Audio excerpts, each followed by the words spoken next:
The following video is sponsored by the Greek American Heritage Society of Philadelphia. Though some insist it should be referred to as the Korean conflict or a police action because the participants never officially declared war, there are few veterans who would disagree that the fighting in Korea between 1950 and 53 was as bitter as any war. In recent years, the Korean War has been called the Forgotten War because it has been overshadowed by the more immediate memories of Vietnam, Desert Storm, and the 50th anniversary commemorations of World War II. With 4 million casualties, however, the war that President Truman declared a testing ground in the conflict between communism and democracy has left an indelible imprint on the history of the 20th century. Cosmos Philly met with one of those Korean veterans, Vasilios Voutsakis, a member of our Greek American community. From Fort Dix, New Jersey, to Camp Polk, Louisiana, Japan, and Pork Chop Hill in Korea, Voutsakis shared his journey. Through it all, there was honor, love of country, and the woman that waited for him to come home. Βίλη μου, ψυχή μου, δεν ξέρω πώς θα τα πάρεις τα πραγματάκια που σου στέλνω, πάντως εγώ θα τα διορθώσω όσο μπορώ καλύτερα. Εύχομαι το στυλό να σου αρέσει, είναι καλό ενώ σε ποιότητα και εύχομαι να βγει καλό. Με όλη την αγάπη μου, ευτυχισμένα Χριστούγεννα και του χρόνου να γιορτάσουμε με πολύ καλό μαζί. Σε φιλώ η μνηστή σου Ελένη Λάμπρου. My name is Vasilios Voutsakis. I prefer to be called Bill because everybody knows me as Bill. I born in United States, 1928, August 27, 1927. I born in Wilmington, Delaware. We lived in Bronx, New York for 10 years. After that, we spent time in Greece. 1937. My mother decided to go to Greece. We built a house in New Philadelphia in Nea Maditos. Nea Maditos is a name from Turkey. We lived there for 8 years. I went to school there and came back in the States with Kripsholm ship. It's a Swedish ship who took care of us for 2 years in Greece. I had to make a false passport that I was born in Mytilene, Greece, because if we didn't, the Germans would have taken us to Germany. We are Greek Americans, and finally the Swedish government decided to start bringing us to the States after the war was over. 1945, the first trip that came, I didn't go in it, because I wanted to get my mother and brother back with me. In the second shipment that they came, I was in it with my mom and brother. We came to New York. I had an uncle who picked me up. He brought me to Chester where my dad worked. He was a bartender. He worked for Jim Pappas and Mr. Kirifidis. Tell us about, we know that you're a war veteran. Tell us about which war you served in. I served in the Korea War, 1950 to 52. I was drafted. Basic training, 6 months in Louisiana. From there, by ship, it took us 31 days. The ship ran out of food, and instead of 2 eggs a day, we were eating 1 egg a day. And we landed in Tokyo, Japan. From there, they took us to Hokkaido, Japan. Hokkaido is the North Island of Japan. We did 9 months basic training.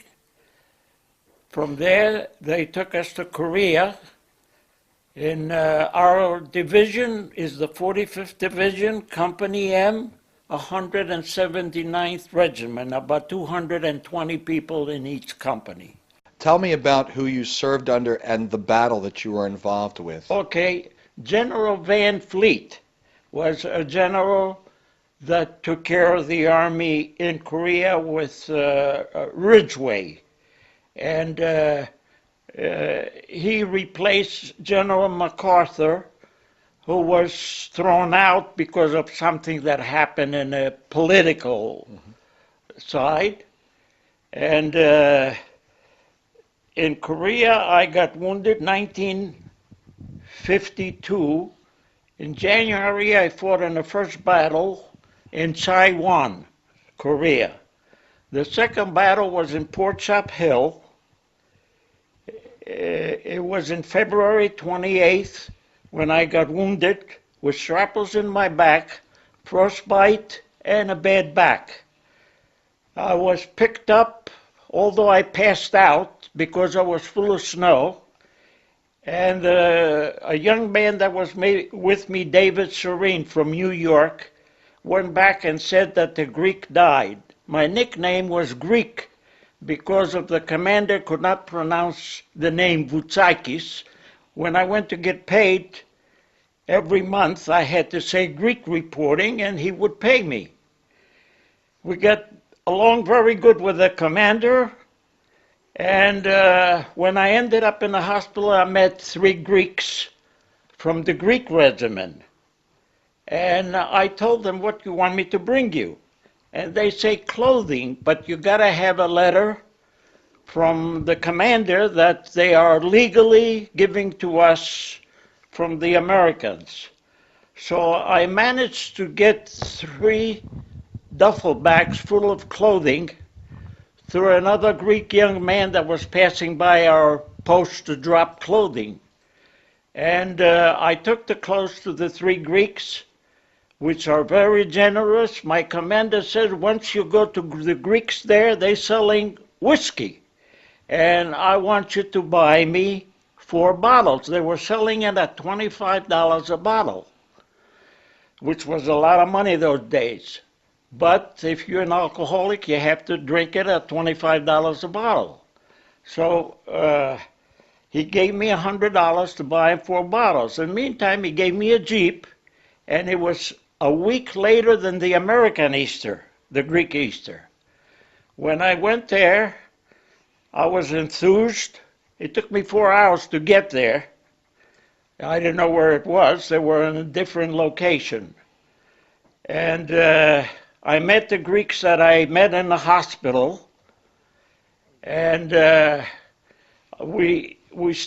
slept in a tent with one of their commanders that they had there for the 5 days that I spent with the Greeks in Easter. After that, I gave the money, and I say I want to buy about a case full because others order whiskey that they wanted for $25 a bottle. But the Greeks are very generous people, and I accumulated another case of whiskey, which means I had 48 bottles. Although I bought some beer, and well, I made a mistake. I gave them an Megali Tetarti beer to drink, and we all got drunk, and they caught us. They said they were going to put us in a brick, but we didn't get there because I spoke to the officer, and I say it was my fault that I let them drink all that beer that I bring. And they let us go. We had an unforgettable day there, and we had General Van Fleet, who came to the service with the epitaph, and he shipped 50 lambs with a helicopter. He dropped them off, and the prisoners of war of Korea skewered the lambs, and we had a fabulous day, Easter day. I left and I came back to the company. I stayed till September of '52 there. I was supposed to go to Japan before that, but I didn't go there. I wanted to go meet those 3 Greeks that I met in a hospital. In Japan, I went and I spent 5 days in a hospital. From there, they shipped me by plane to Seattle, Washington. They had a specialist for frostbite on my feet. So how did this actually change your family when you were absent? You were absent for 2 years? 2 years. 2 years. You were engaged to be married during that time frame. Can you talk about that briefly? Yes. In 1949, I met my fiancée, I would say then, and when I spent 6 months basic training in Louisiana, they sent us back for 2 weeks before we were going to leave for overseas.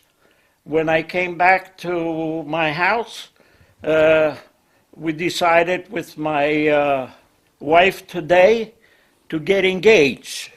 I got engaged, and she waited for 2 years for me to come back and get married. I got married in January 18th, 1953. I'm married 61 years. I'm 86 years old.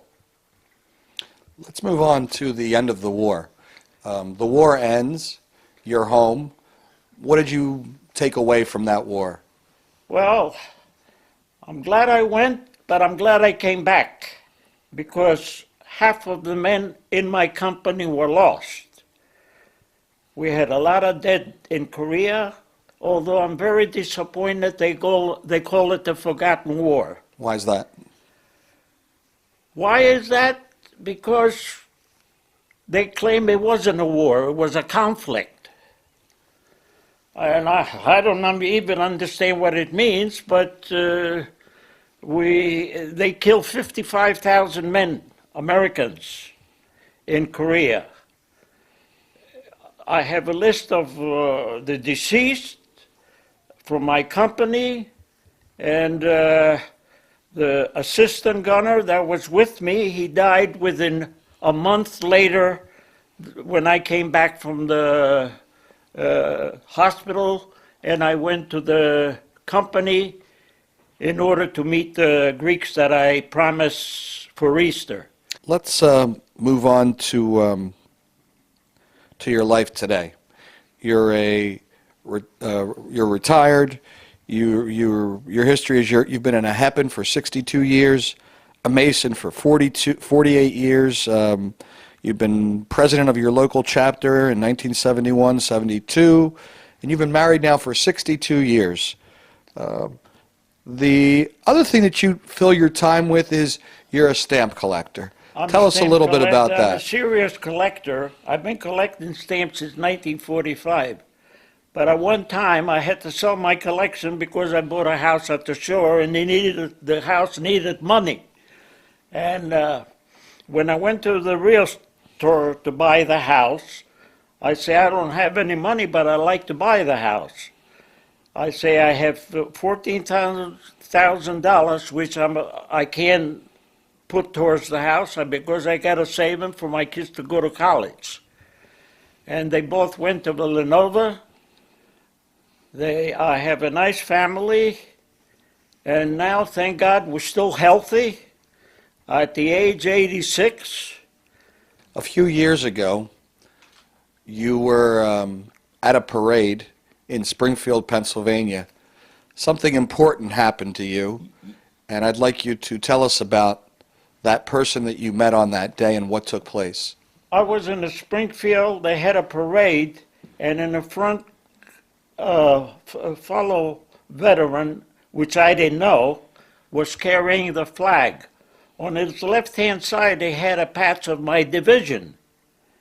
When I see the patch of the division, I followed that group till they broke up, and I asked him, where are you from? He said, I was in the service.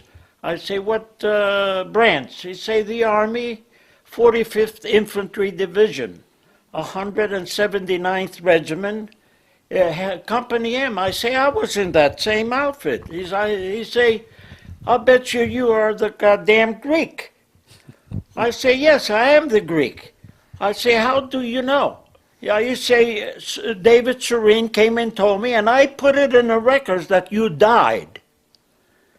But I left the company. I went with company came with K, which you were attached to that company, and I know more about you than you think I do. So we became good friends with that. His name is Gamboni, Robert Gamboni. He lived with his mother in Springfield. We became very close, and at one time he said that he's going to put his mother in Fair Acres because she was very old. After a week he calls me up, he said, Greek, see what you can do. I got to go in Fair Acres too because I lived with my mother all my life and I can't live by myself, but I got to put my house for sale. I want you to come and help me, and we fixed the house up, put a sign, and the house was sold instantly. It was in good location, good house. He went in Fair Acres.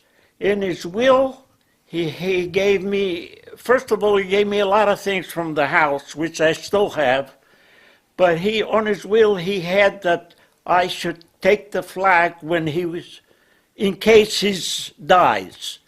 So a Catholic church that I attended his funeral, they told me that you should take the army flag. And they gave me the flag, which I still have it, plus a lot of things that I remember him. His name is Robert Gamboni. He passed away, and I'm very sorry. Mr. Voutsakis, give us a final thought about one of your fondest memories again of the war. Well, the war was very good. I came back, but the most important thing in the war for me was the letters that it was receiving from my fiancée at that time, and I was sending her letters back every day. Before I would go to sleep, I would write a letter. The mailing was free. We didn't have to pay for the stamp. I would send her a letter and a few pictures that I used to buy from other veterans so that she could see how I was. The letters that we have, you will see them. They are in a big box. And she saved every letter that I sent. The only thing is written in Greek, because at that time she wasn't reading English, and I had to write it in Greek for her to understand. My Greek wasn't very good, but good enough, because I spent those 8 years in Greece. What did the letters actually, what did you About guys talk love about? letters. Love letters. Wonderful. Thank God I came back. And when I see today what's happening in other wars that we have that are coming back without feet and legs, they deserve a lot more than I do. I cry when I see them. I don't know why we're having wars, but we do. It's either political or they gotta have wars. I don't want to see anybody get in the service and serve in wars. You can go in the service and serve our country the best you could, but not in wars. Wars are no good.